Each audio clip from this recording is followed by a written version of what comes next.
బీజేపీతోనే తెలంగాణ అభివృద్ధి సాధ్యమన్నారు BJP chief JP Nadda. Telangana ఏర్పడిన తర్వాత కేసీఆర్ కుటుంబానికి మేలు జరిగిందని అన్నారు. నిజామాబాద్ అర్బన్లో ఎన్నికల ప్రచారం నిర్వహించిన ఆయన తెలంగాణలో కుటుంబ పాలన రాజ్యమేలుతోందని జేపీ నడ్డా చెప్పారు.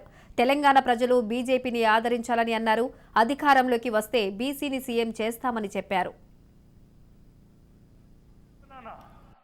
उसी तरीके से यह प्रस्ताव रखना कि 4% धर्म के आधार पर किया गया रिजर्वेशन उसको बढ़ा करके 12% कर देंगे। ये जो बीआरएस है ना, भ्रष्टाचारी सुलह और समिति, इसको घर बैठाना है और भारतीय जनता पार्टी को आगे ले जाना है कि ये जो धरनी पोर्टल है, धरनी पोर्टल, यह केसीआर के द्वारा जमीन को हरनी पोर्टल है। हरनी पोर्टल कैसे जमीन को अपने कब्जे में लिया जाए, बताओ। किसानों का नुकसान हो रहा है कि और नहीं हो रहा है?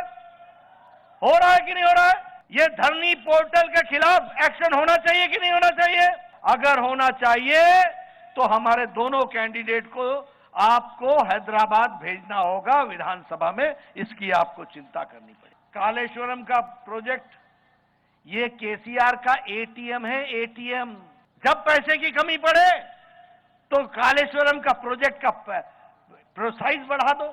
38,000 करोड़ रुपए का प्रोजेक्ट था, आज ये 1,20,000 करोड़ रुपए का प्रोजेक्ट हो गया है। और आपके ध्यान में है ना, इसका ब्रिज धंस गया, आपके ध्यान में है कि नहीं है? है ना? अब आपने याद रखना, 30 तारीख को बीआरएस को हटा देना और फिर हम इसकी इंक्वायरी करेंगे और दोषियों को अंदर डालेंगे। ये भी मैं आपको बताना चाहता हूं। प्रधानमंत्री जी ने प्रधानमंत्री फसल बीमा योजना लागू की, लेकिन केसीआर ने उसको यहां नहीं लगने दिया। नहीं लगने दिया ना? किसी को मिला फसल बीमा योजना का? किसी को मिला? ये भ्रष्टाचार करने का काम किया है।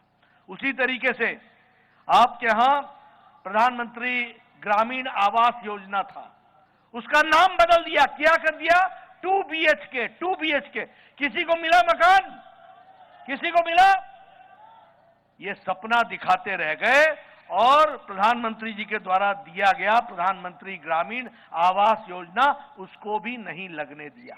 अब आपने भी 30 तारीख को बीआरएस के पांव नहीं लगने देना, इनको हरा देना और फिर देखना किस तरीके से यहां 2 BHK का मकान बनता है।